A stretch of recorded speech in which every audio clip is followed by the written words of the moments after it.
नमस्कार, झारखंड समाचार में आप सबों का स्वागत है। आइए जानते हैं आज की ताजा खबरों को। इससे पहले आपने चैनल को सब्सक्राइब नहीं किया है तो प्लीज चैनल को सब्सक्राइब कर बेल आइकन को प्रेस कर दीजिए ताकि खबरों का अपडेट आपको मिलता रहे। आइए बढ़ते हैं खबरों की ओर। सीएम हेमंत सोरेन ने फॉसिल्स को सुरक्षित रखने की दी सौगात। पर्यटकों के लिए आकर्षण का केंद्र होगा पार्क। संथाल परगना के दौरे पर आए मुख्यमंत्री हेमंत सोरेन ने गुरुवार को साहिबगंज के मंडरो स्थित अति प्राचीन फॉसिल्स पार्क तथा फॉसिल्स म्यूजियम सह ऑडिटोरियम का उद्घाटन कर संथाल वासियों को एक नया तोहफा दिया है। यह फॉसिल्स पार्क जहां सैलानियों के लिए आकर्षण का केंद्र होगा, वहीं भूगर्भ शास्त्रियों, विद्यार्थियों और शोधकर्ताओं को शोध में काफी सहूलियत होगी। इस दौरान मुख्यमंत्री ने फॉसिल्स पार्क का भ्रमण भी किया। 15 करोड़ वर्ष पुराने जीवाश्म में देख सकेंगे पर्यटक। साहिबगंज के फॉसिल्स पार्क में इको टूरिज्म की शुरुआत। साहिबगंज जिले के राजमहल पहाड़ी क्षेत्र के मंडरो प्रखंड स्थित तारा पहाड़ एवं गुरमी पहाड़ पर करोड़ों वर्ष पुराने बिखरे पड़े जीवाश्म की सुरक्षा के लिए एक अच्छे पार्क का निर्माण कराया गया है। यहाँ कई बार कई टूरिस्ट भूवैज्ञानिक का आगमन भी हो चुका है। राजमहल पर्वत श्रृंखला के मंडरो प्रखंड क्षेत्र के भुतहा वन चप्पा धोकुटी में अपर लेयर मोड वाले जीवाश्म की खोज हुई है। कहा जाता है कि इन पहाड़ी क्षेत्रों में डॉक्टर बिरबल साहनी ने 14 प्रकार के जीवाश्म की पहचान की थी। इसकी जानकारी केंद्र और राज्य सरकार को दी गई। राज्य सरकार ने पहल करते हुए यहां घेराबंदी कराने का निर्णय लिया। यही वजह है कि अब फॉसिल्स का अस्तित्व खतरे से बाहर करने के लिए गुरमी पहाड़ पर चारदीवारी निर्माण के साथ साथ फॉसिल्स की सुरक्षा के लिए करोड़ों की लागत से एक पार्क का निर्माण कराया गया है। सीएम हेमंत सोरेन ने 30 जून 2022 को ऑडिटोरियम में यह म्यूजियम का उद्घाटन किया। झारखंड राज्य में पीएम आवास योजना की बढ़ेगी राशि। गरीब और असहाय बच्चों के लिए खोले जाएंगे स्कूल। राज्य के मुख्यमंत्री हेमंत सोरेन हूल दिवस के मौके पर गुरुवार की दोपहर संथाल विद्रोह की धरती भोगनाडीह पहुंचे, जहां उन्होंने संथाल विद्रोह के नायक सिद्धो कान्हू की प्रतिमा पर माल्यार्पण और उन्हें श्रद्धांजलि अर्पित की और विकास मेले का उद्घाटन भी किया। इस दौरान विभिन्न योजनाओं का शिलान्यास और उद्घाटन करने के साथ मुख्यमंत्री ने सिद्धो कान्हू के वंशजों से मुलाकात भी की। वहीं राज्य में प्रधानमंत्री आवास योजना में अतिरिक्त राशि देने का भी ऐलान किया। भोगनाडीह में आयोजित सभा को संबोधित करते हुए सीएम ने कहा, राज्य में पीएम आवास योजना के लाभुकों को सरकार स्वीकृत राशि के अतिरिक्त 50,000 रुपये देगी। वहीं इसके अलावा पूरे राज्य में गरीब और असहाय बच्चों के लिए स्कूल खोलने की भी घोषणा सीएम ने की। आप सबको बता दूं कि दोपहर करीब 2:30 बजे सीएम भोगनाडीह पहुंचे। यहां आयोजित कार्यक्रम को संबोधित करने के बाद वह हेलीकॉप्टर से मंडरो के लिए रवाना हो गया, जहां फॉसिल्स पार्क का उद्घाटन भी किया। इससे पूर्व गुरुवार को दिन के करीब 11 बजे झामुमो की ओर से क्रांति स्थल पचकटिया से राजमहल सांसद विजय कुमार हंसदा के नेतृत्व में मशाल जुलूस निकाला गया। इसमें झामुमो जिला अध्यक्ष शाहजहान अंसारी, केंद्रीय समिति सदस्य स्टीफन मुर्मू, बरहेट प्रखंड अध्यक्ष राजाराम मरांडी, मजबूर रहमान, पूर्व जिला अध्यक्ष प्रोफेसर नजरुल इस्लाम, अब्दुल कादिर, फन्नी फुसन शाह, मजदुल्ला अंसारी आदि मौजूद थे। सांसद और झामुमो कार्यकर्ताओं ने सर्वप्रथम क्रांति स्थल पचकटिया में विधिवत रूप से पूजा अर्चना की, जिसके बाद मशाल जुलूस प्रारंभ हुआ। मशाल जुलूस क्रांति स्थल पचकटिया से बाबूपुर हाई स्कूल, बोरियो बस स्टेशन चौक, बरहेट होते हुए लारा घुट्टू होते हुए भोगनाडीह पहुंचा। वहां सभी सिद्धो कान्हू चांद भैरव की प्रतिमा पर माल्यार्पण किया गया। इधर सीएम के कार्यक्रम को लेकर जिला प्रशासन की ओर से भोगनाडीह में भव्य पंडाल का निर्माण भी कराया गया था। वहीं जिले में चल रही विकास योजना के बारे में जानकारी देने के लिए जिला प्रशासन की ओर से दर्जनों स्टॉल भी लगाए गए थे। आप सबको बता दूं कि क्रांति स्थल और भोगनाडीह में कई लोग जुटे थे।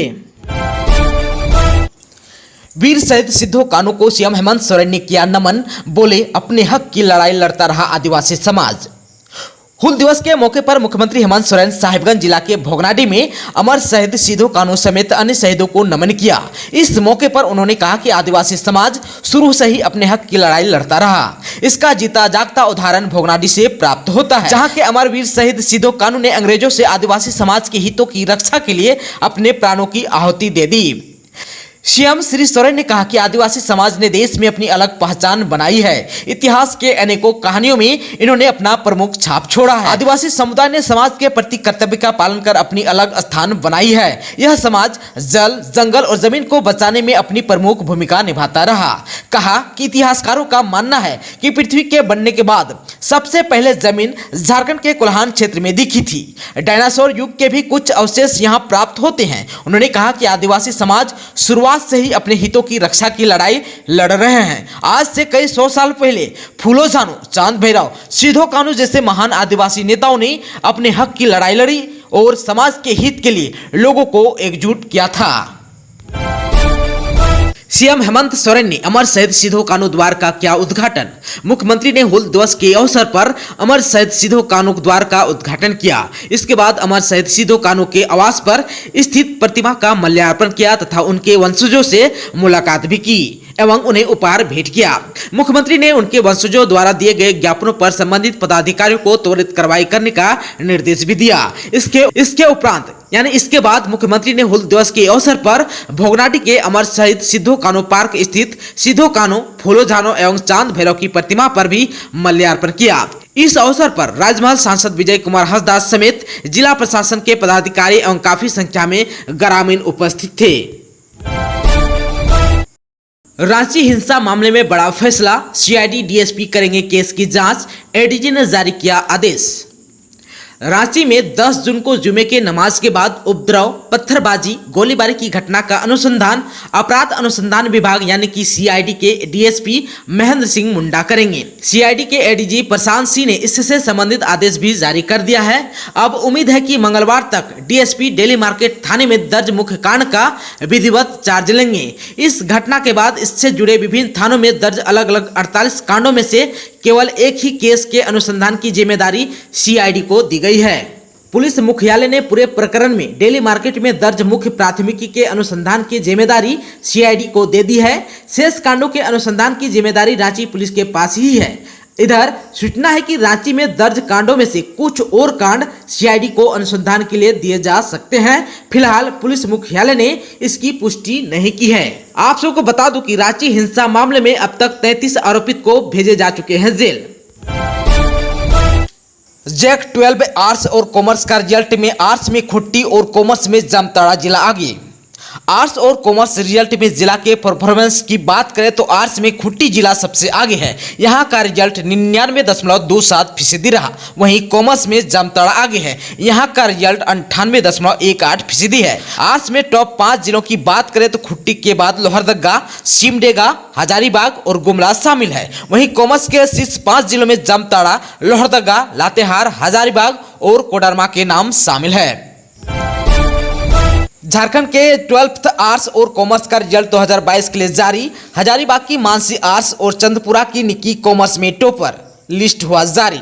झारखंड एकेडमिक काउंसिल ने 12वें आर्ट्स और कॉमर्स के टॉपर्स के नाम की घोषणा कर दी। इसमें आर्ट्स संकाय में किसान मजदूर इंटर कॉलेज हजारीबाग की मानसी शाह स्टेट टॉपर बनी। इन्होंने 474 अंक हासिल किए। वहीं कॉमर्स के state toppers DVC +2 high school की चंदपुरा की निक्की कुमारी बनी है। इन्होंने 478 अंक हासिल किए हैं।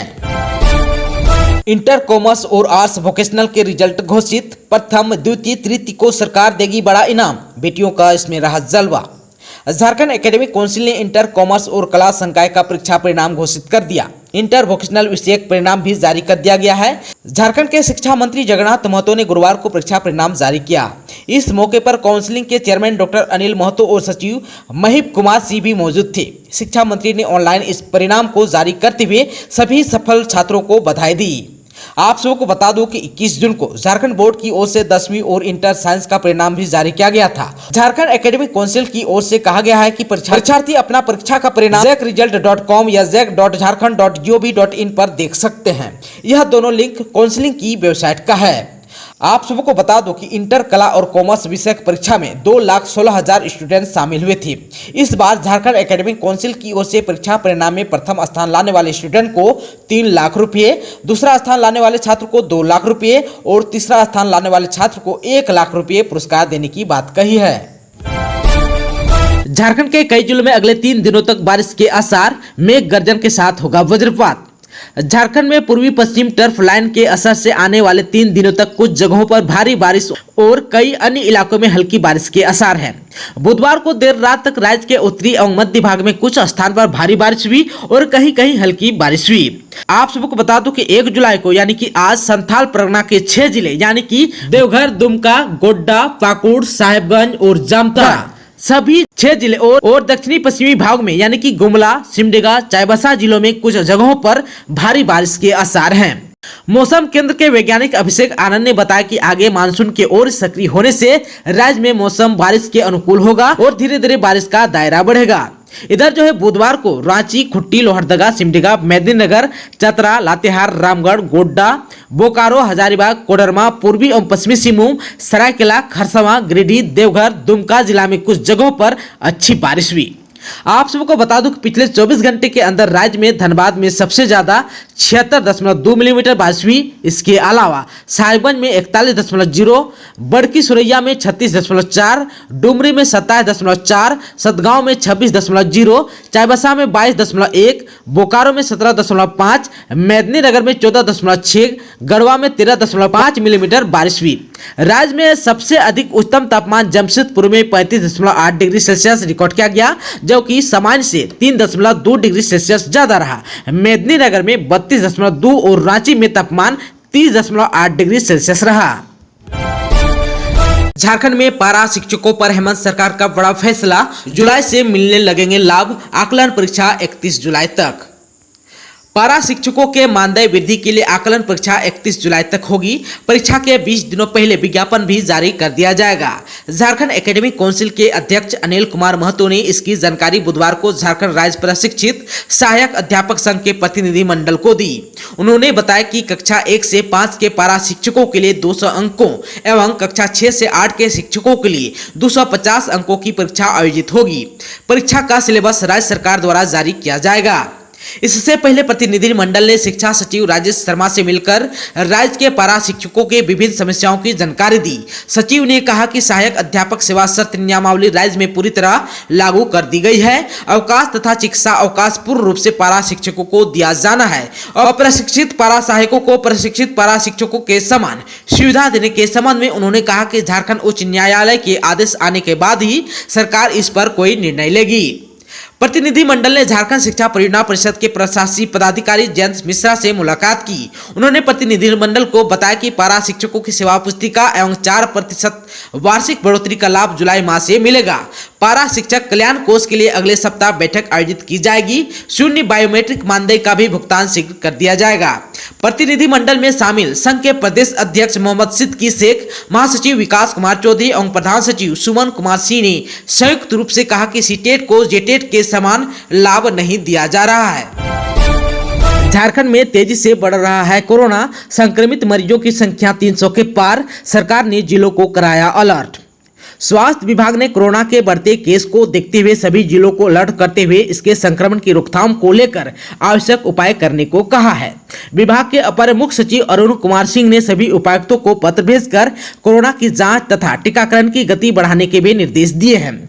अपर मुख्य सचिव ने उपायुक्तों से जून माह में बढ़ते केस और साप्ताहिक संक्रमण की दर की जानकारी देते हुए केंद्रीय स्वास्थ्य मंत्रालय द्वारा हाल ही में जारी गाइडलाइंस का सख्ती से अनुपालन कराने को कहा है। उन्होंने सभी उपायुक्तों को संक्रमित की समय पर पहचान करने, उसे आइसोलेट करने तथा टीकाकरण करने पर जोर दिया है। आप सबको बता दूं कि अपर मुख्य सचिव ने 31 जुलाई तक चलाए जाने वाले कोरोना टीकाकरण महाअभियान में भी अधिक से अधिक टीकाकरण करने को कहा है। साथ ही सभी जिलों में PSA प्लांट में सारी व्यवस्था सुनिश्चित करने, दवा, जांच किट आदि की उपलब्धता सुनिश्चित करने को कहा है। बता दें कि राज्य में एक्टिव केस की संख्या बढ़कर अब 300 के पास पहुंच गई है। हालांकि राहत की बात यह है कि अभी तक संक्रमित मरीजों में 1 या 2 को ही अस्पताल में भर्ती होना पड़ा है। मरीज जो है तेजी से स्वस्थ हो रहे हैं। दोस्तों, अभी तक आपने चैनल को सब्सक्राइब नहीं किया है तो प्लीज चैनल को सब्सक्राइब कर बेल आइकन को प्रेस कर दीजिए ताकि खबरों का अपडेट आपको मिलता रहे। इसके साथ ही आज की खबरों में बस इतना ही। हमें दीजिए इजाजत। नमस्कार।